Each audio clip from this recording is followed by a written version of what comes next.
We have 4 amazing female students and alums.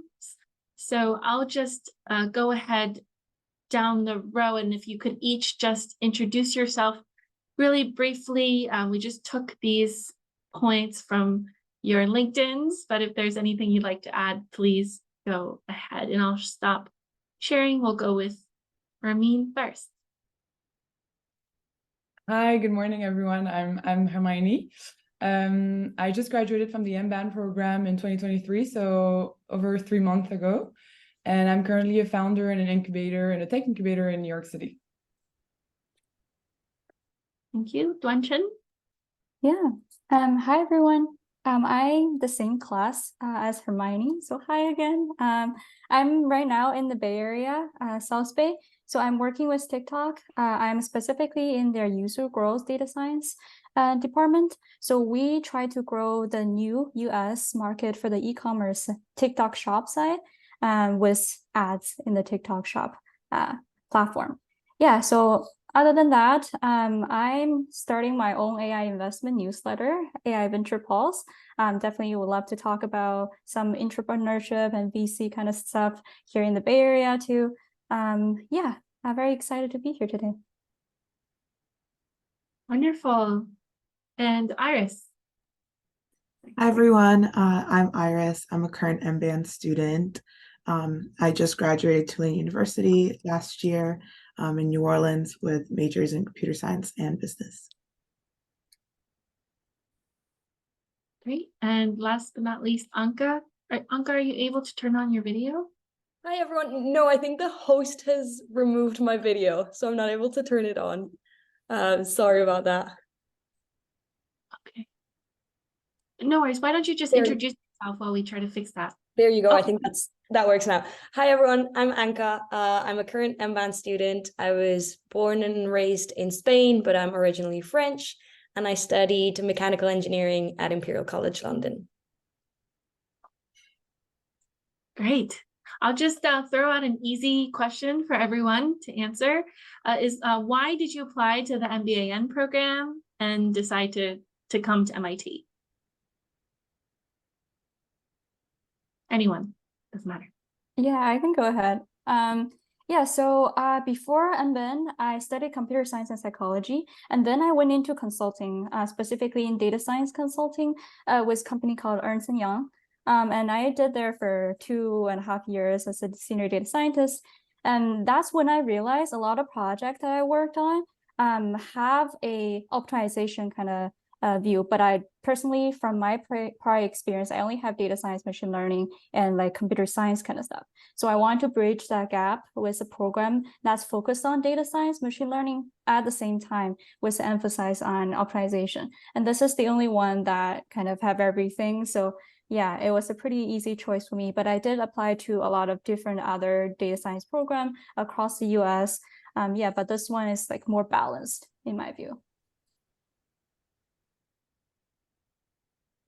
I can go next. I think I applied to the MBAn at MIT specific for a bunch of reasons. One of them being that it's in Cambridge and I'm passionate about biotech and I'm building in the biotech space. And Cambridge is just amazing for that because it's where every pharma and biotech company is just based in. And so that was great to be able to build relationships in person with the MIT community in the healthcare environment in Boston. And then for the program itself, I mean, we had a capstone project that lasted over 8 months on our program, and we could actually apply what we've learned from our optimization and ML classes with a company, with a business, and try and solve their problems. So it was a really hands-on learning, I'd say. I can go next. Once I knew that I was graduating, I was really unsure if I wanted to do more school or go and look for a job. And I think we all know the job market was a little unsteady last year. So that also was not helping my job search. So I started to look more into different masters. And being a business and computer science student, business analytics and data science was something that naturally bridged both of my interests. So I started looking at different business analytics programs in the US, and I'm from Boston, so MIT also spoke to me in that way.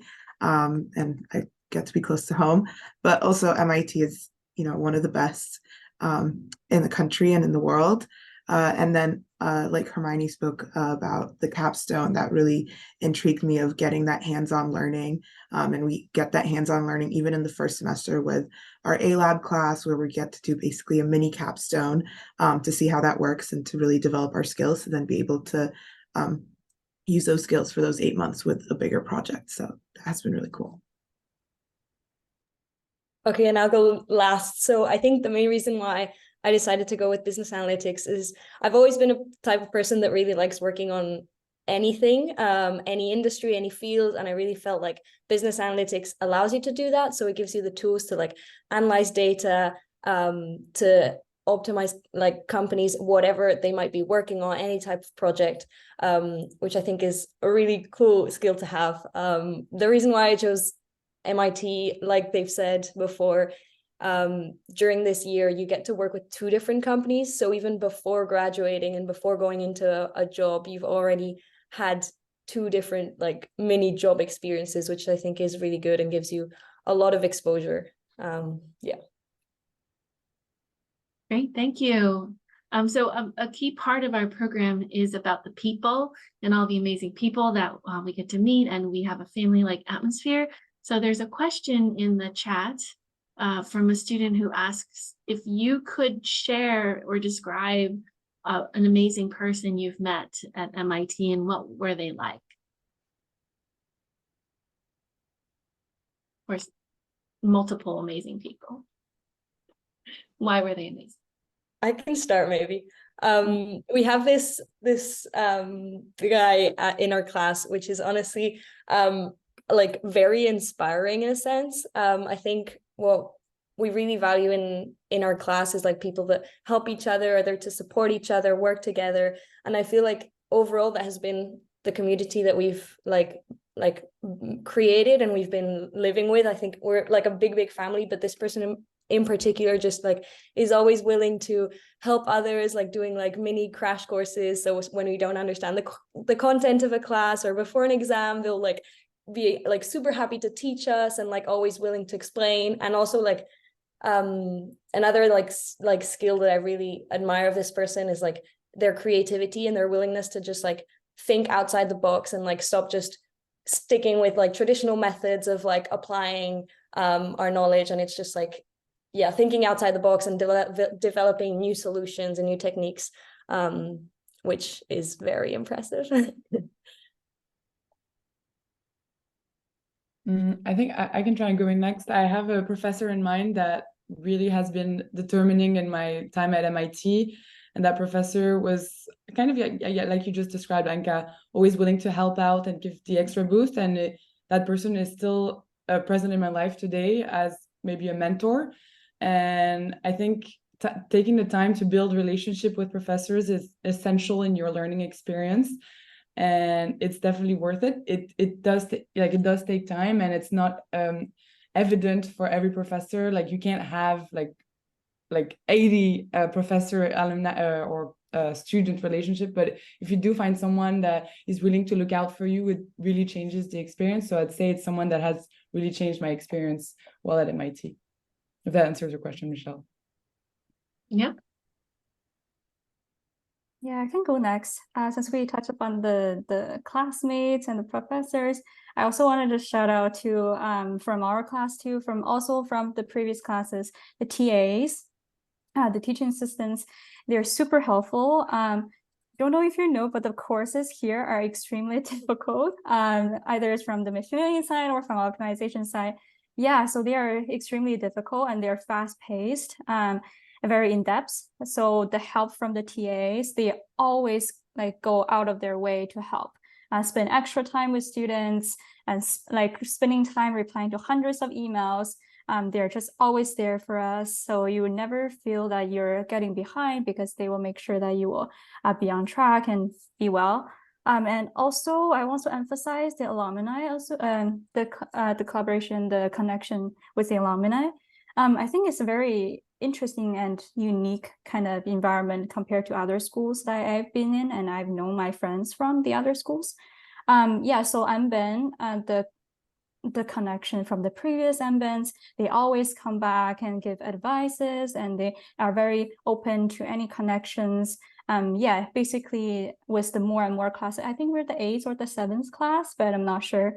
But yeah, as the class grows, the network is in tech, is in biotech, is in finance, is in everywhere, it's around the world. Yeah, it's just a very amazing community, and they're very close-knit. I guess my answer to this question is that everyone that I've talked to in our class is always very passionate about something. And no matter what their passion is, they're willing to go above and beyond to not only really go into it and really go deep into it, but they're willing to share it with you, which has been super cool. We all come from such various different backgrounds, whether it's academically or culturally. And every time I talk to someone, we do these coffee chats, which is so cool. And we get to really get to know the people in our class. And every time I learn something new, every time I talk to someone, and everyone's just a very passionate, really academically explorative, inquisitive minds. And it's just always an interesting conversation with everyone. Great. So I'd like to go to a question in the chat we also asked the professors, is about being female in a technical environment. So what has your experience been as a female student, and how do you feel supported as a female student at MIT?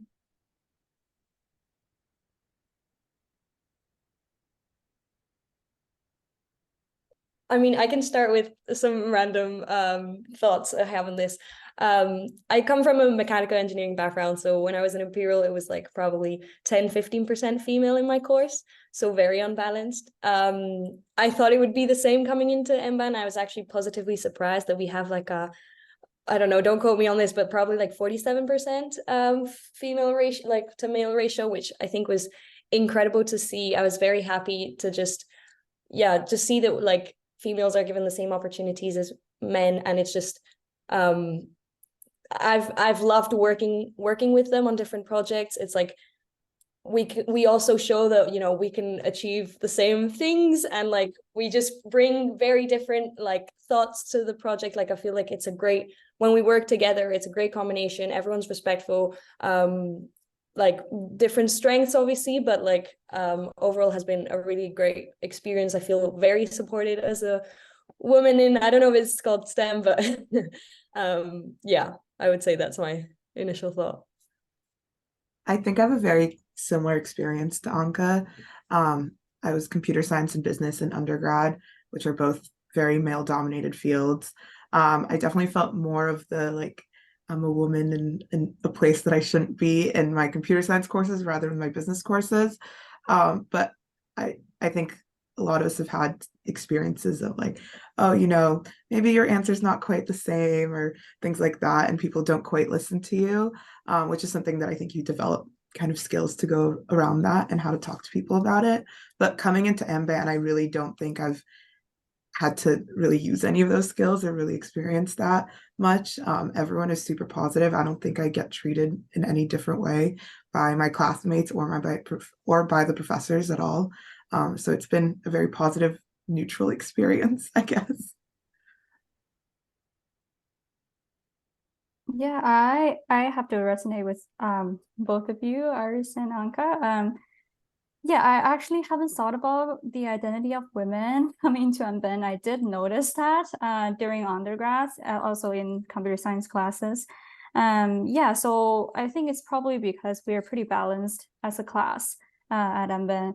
So it doesn't, and also the professors too. Yeah, we have female professors, male professors, and also a lot of leading computer scientists, machine learning researchers in MIT are female, and I took some of their classes. So yeah, it's totally like a balance from my perspective. But going into industry per se, right now in work, I think, so I'm working in tech, so I'm in Silicon Valley, so it's everywhere. It's like a lot of male dominated per se in like more technical roles.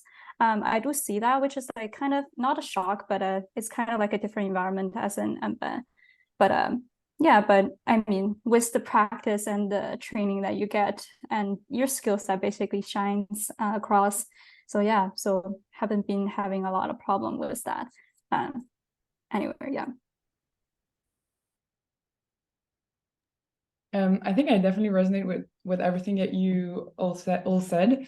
I think it's also important to remember that it's good to help out each other. And at MIT, there's a great Sloan student society, which is Sloan Women in Management, which organizes events where they bring female executives or researchers from any industry, from academia, that can help you have role models, because no matter what we say that the world is changing, it's still going to be harder for you as a woman. So you have to keep that in mind and like help out each other, whether it's at the student level or even at employee level or at founder level. I think like at no matter the level, it's important to that we like help out each other, because I don't know who else is going to do that otherwise. If I can talk about my personal experience in the workplace, so in the incubator I'm at right now, the proportion of female male is even lower than my undergrad in math and at MIT. So it's pretty tough. Like you have to stick together if you want to make it, because the world is tough out there. So I think one advice I'd say is try and like connect with your sisters, and everyone is going through the same thing. So at the MBAn program is great because we don't feel like that, but you have to get ready for the real world as well. So like the world out there. So joining clubs like Sloan Women in Management and other kinds of clubs is great to get connections in the real world that is going to help you out in the future. Thank you. That's great advice. I'm going to, I guess, focus on something that Duanshen said about how she shines at TikTok because she has the skills. Can all of you talk about the MBAn curriculum and how what you liked about the curriculum and how it gave you different or new skills that you didn't expect or was surprised to gain or was excited to learn? I know that was a lot. Go ahead. Yeah, I can start. I think there are two things really sets from my experience apart from other like data scientists or anything, is that the ability to articulate the results and the problems clearly to stakeholders. I think that's something we got trained throughout the MBAn program from a lot of projects and a lot of presentations. Yeah, so that's I think a very important point is that technically the knowledge is there, you can learn from anywhere, but the training that you get and the audience that you present to is a whole new story from the MBAn. Yeah, so I can confidently explore and ask questions to stakeholder and then present myself, both myself and the results in a clear and concise way. I think that's through the training. That's something that I wanted to work on a year ago, which the MBAn kind of bridged that gap. So yeah, I want to just emphasize that point. Yeah. I can go next. Oh, I'm sorry. So I definitely, I guess you would call it a skill, but something that the MBAn program, I think, kind of preaches to you throughout both the classes that we take and the projects and everything that we do is this ability to go above and beyond in everything that we do and to push yourself to do that as well. I think, you know, our classes that we take are quite difficult, and the problem sets that we do with them and the projects and everything that we do, it's very much always to tell you to go above and beyond and really explore the things that you're like, oh, but what if? And you're always encouraged to go there and really think about it and ask questions. And I think it's not just, oh, you know, I'm able to build this model and I'm able to present it to my stakeholders and I'm able to do this. But after MBAN, you're going to come out of it saying, okay, I did this model, but I also looked at these 3 other models. And I also, you know, researched this other new thing that's been developing. And Dimitri's always talks about, you know, his new research in class and things that, you know, he's like, oh, I published this paper a month ago. So it's like something that has just been put out to the world and we're already learning about it and it's going into our homeworks and something that we're being tested on. So really something to go above and beyond. And when we go out into the workforce, we have all these skills and the things that people don't even look at. And and also the skill to really think about going above and beyond with everything that we do. Yeah, I was gonna say, like, I think the program does a great job of like making sure that you balance all of those skills well. So it's not only gonna be learning how to code your model, so yeah, the coding skills, but also then like problem sets will always have a coding aspect. They'll also have like a theoretical aspect, so more mathematical. Then there's always like the business value. So like, what is this useful for? How do you analyze, interpret what you've just done? How is this going to help a business take a decision? So I think the program, like just the courses in themselves, like the problem sets, always make sure they really spread out and try and cover as much of all of those skills as possible. And like Iris said, like you'll have some courses that are like the day-to-day, like analytics edge, for example, is like the day-to-day skills that you need to have, the very basic like data analytics must knows. And then you'll have like Dimitri's machine learning class, which is much more like abstract, and like it's his recent, like just new research, state of the art, like has just been released content, which allows you to stretch like your understanding and knowledge a lot more. I think in retrospective to the program, I was so excited about coming to MIT because of the ML quality and like the best researchers in the world in ML. And now I see really the actual added value is what you said, Wenchen, is all these other classes that I thought were annoying at the time when I was taking them.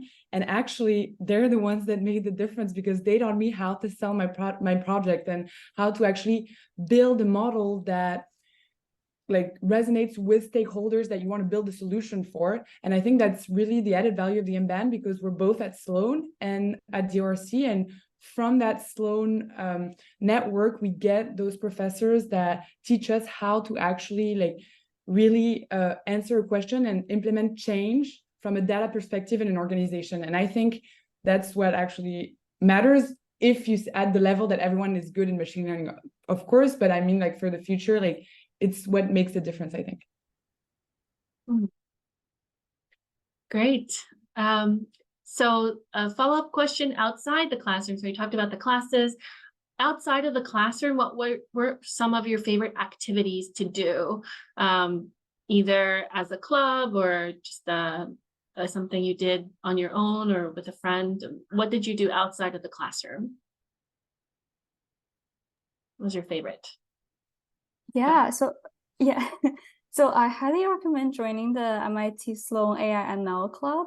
So I was the marketing director for last year, and also the founding member for the MIT Generative AI Conference.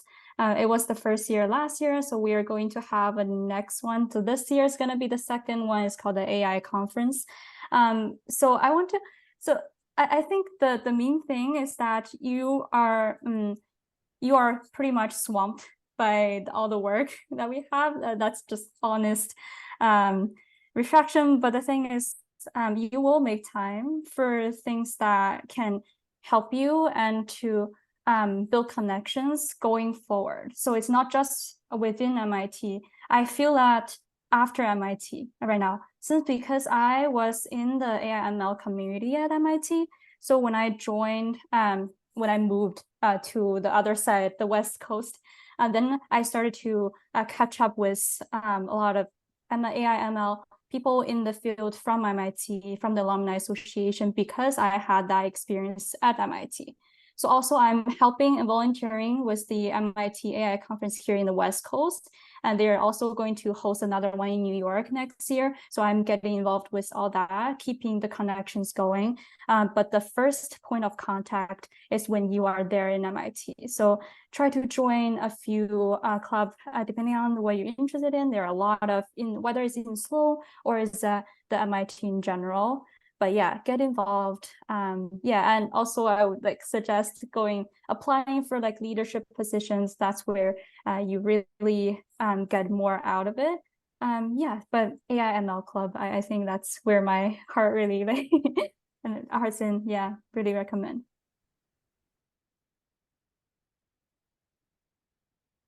I can go next regarding the club. So I was part of the entrepreneurship club, and I mean I guess it kind of links to what I'm doing now, right? But again, as Dwenshan mentioned, it's the first step that you create when you're at MIT that's going to help you for after. So being part of the entrepreneurship club, it links you to other venture studios or VCs or incubators back in Boston, or even advisors that can help you out in the future. And all that work is being done at MIT. I cannot emphasize enough how much work you're going to have, and how time management skill is probably one of the highest skill you need for the MBAn, but actually getting involved into clubs is definitely what makes the experience amazing as well, because you're at MIT and learning about DML is so important, but also making connections with people outside the classroom is really what makes the experience magical. It's going to take some organization skills, but it's definitely worth it. And I mean, as you said, what Dwenshan just explained, she's still like organizing so many conferences and AI. It's really, really exciting to keep in touch after. I think I can go next. So in terms of what I do outside like the course curriculum, so me and Iris are on the MBAn committee. So she's the events director and the class president. So I think we've been doing a lot of work for that. We've been organizing so many activities, events. Like this Tuesday, we're going to ice skating with the whole class. We just came back like a weekend or two ago from like the fall retreat where we went to New Hampshire, and we had like a whole weekend, all of us together, had like a Halloween costume party. So there's like a lot of events also going on where you can just enjoy yourself, have fun, get to meet other people. We also have like coffee buddies going on. So like every week you're assigned a person from the course to go get a little coffee and catch up, because you know, sometimes you get focused on the homeworks and on the projects, and you forget that you're also there to get to meet people, get to connect. So I think that's been a lot of fun. And then on the side, like there's always loads of other activities going on. This weekend, like 7 people from our course went to do the half marathon in Cambridge, which was a lot of fun. I love swimming, for example, so I'll go with friends like twice a week to go swimming in the like sports center. People go play squash. So there's like a lot of extracurricular activities that you can also do that like kind of take you away from all the like intensity that you can maybe find from the course. So I've honestly been really enjoying it. I guess I can just follow up on Anka's answer, but as she said, I'm the director of events for our MBAn class, so a big part of my job is figuring out what type of events the class wants to do and how we can put those together and planning those out. Like Anka said, we have ice skating this Tuesday. We're going to have a Friendsgiving meal coming up in 2 weeks. We're going to have an end of semester dinner, things like that. So just that's been taking up a lot of my time as well outside of classes. Also, like Anka said, just hanging out with friends and getting to know other MBAns, and whether it's just taking a walk along the Charles River. We have a beautiful view of the other side of Boston, and just exploring Boston in its own right. I know I'm from here, so I've had a lot of fun showing people around, and just going to different museums and checking out different restaurants, things like that. So it's definitely important to take some time to yourself and time to take outside of classes. Great. I'm gonna go to some questions about admissions now. There's a lot of students looking to apply to the program now that you've described it. And I don't know if Dwenshan or Hermione can remember, but there's a question about what was your admissions experience like, and I guess if you have any advice generally.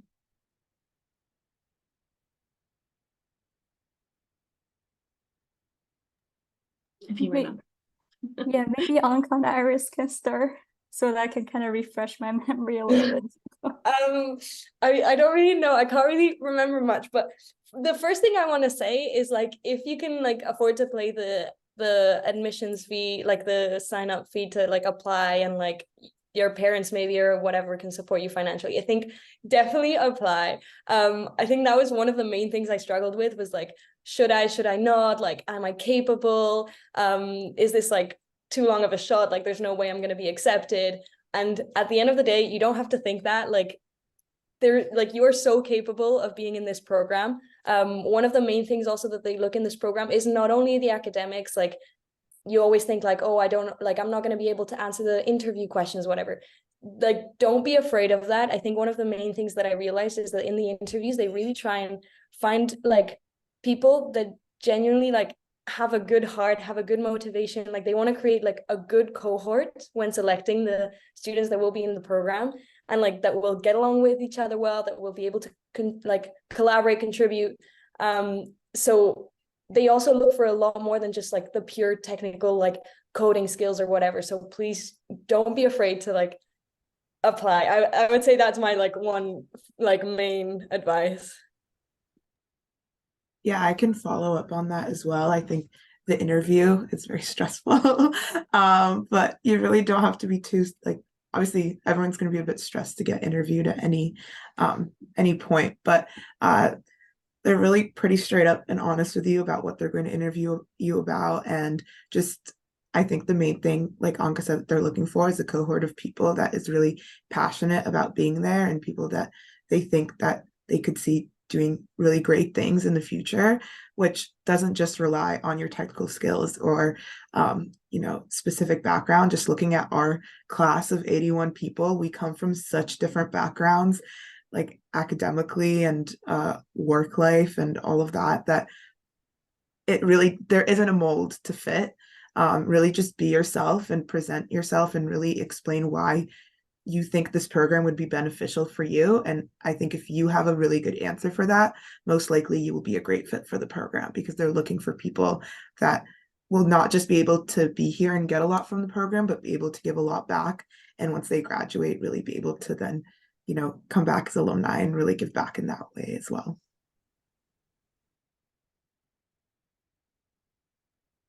I think I think it kind of refreshed me a little bit. Thank you so much. But I think the application time, you're definitely not applying to MIT just for MIT, but you're applying to a lot of different programs. So that time will be a hectic time. I would say the difference between the MBAn application versus the other data science program that I applied, I think it's focused more on the human side, or like the personal side, like why what you want to do in the future, why you're a good fit for this. There's no right answer at all.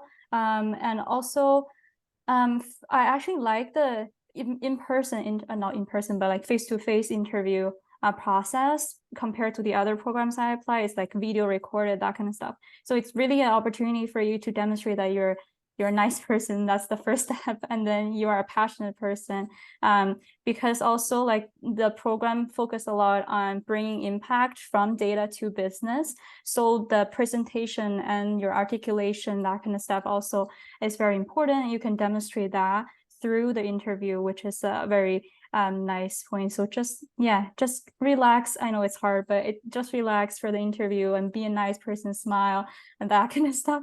And for the other side, for me, my personal, I think my applications stand out. I'm not sure like why, but I never talked to Michelle about it, but maybe Michelle can like answer why you like admitted all of us. But for me, I think maybe just because I have a more balanced kind of resume, like I have technical skills, I have good grades, I also did research, and also I had a little bit of work experience, which is not required. So don't worry if you don't have work experience at all, but just demonstrate that you can work on a data science project end to end will be very well. Yeah.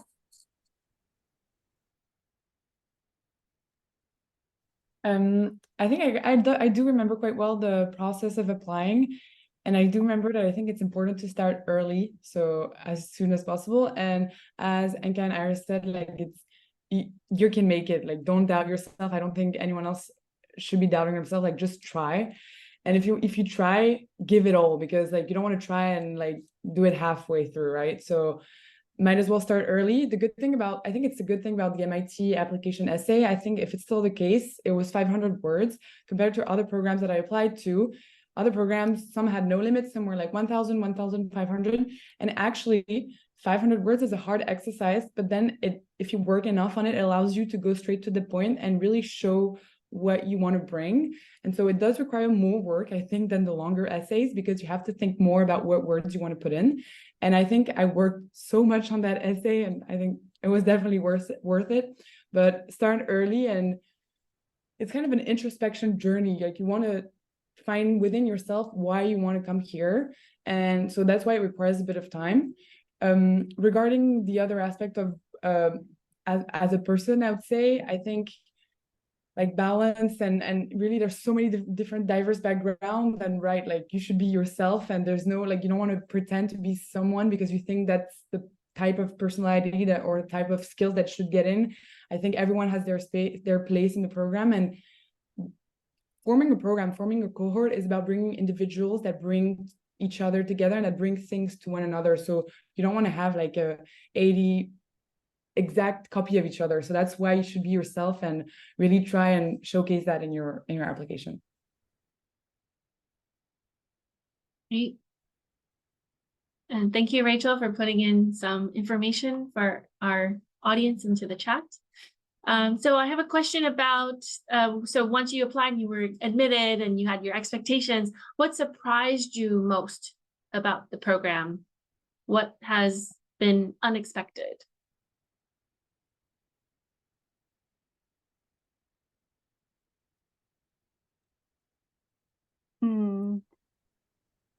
Okay, so before MBAn, I actually studied like 3 majors, and I work on like different stuff at the same time. So I'm kind of like confident that saying I can work on like how difficult can it be, and how like I have 6 classes one semester is like fine. So it's gonna be fine, and I have a lot of time for myself. But that's false for MBAn. So the classes are so difficult.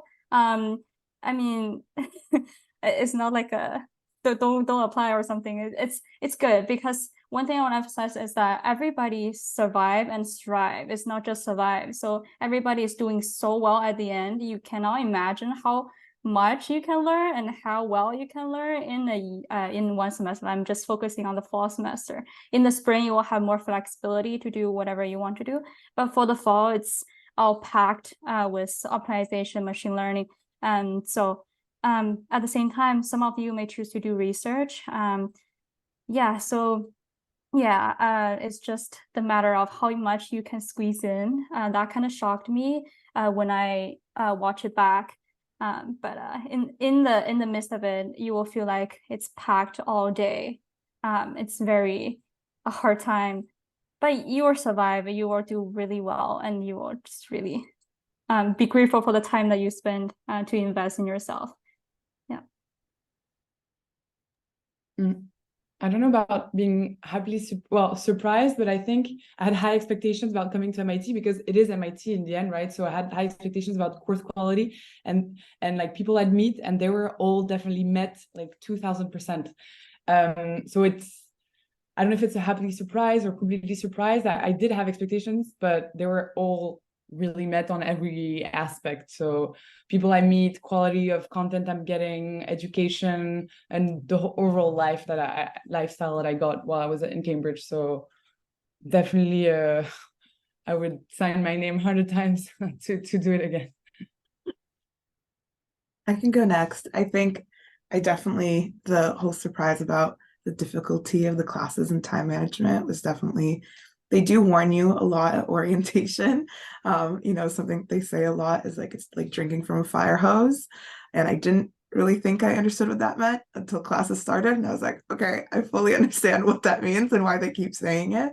I was a double major and a minor in undergrad. I was like president of 3 different clubs. I also had part-time work, and I did a lot of things in undergrad, and I didn't realize how I was like, I can handle it. I know how to manage my time.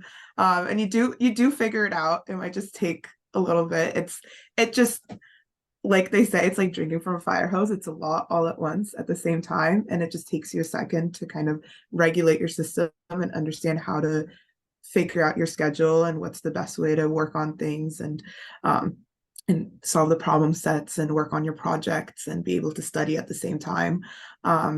It's not impossible. We all do it. But it's a bit shocking at first, I think is the best way to put it.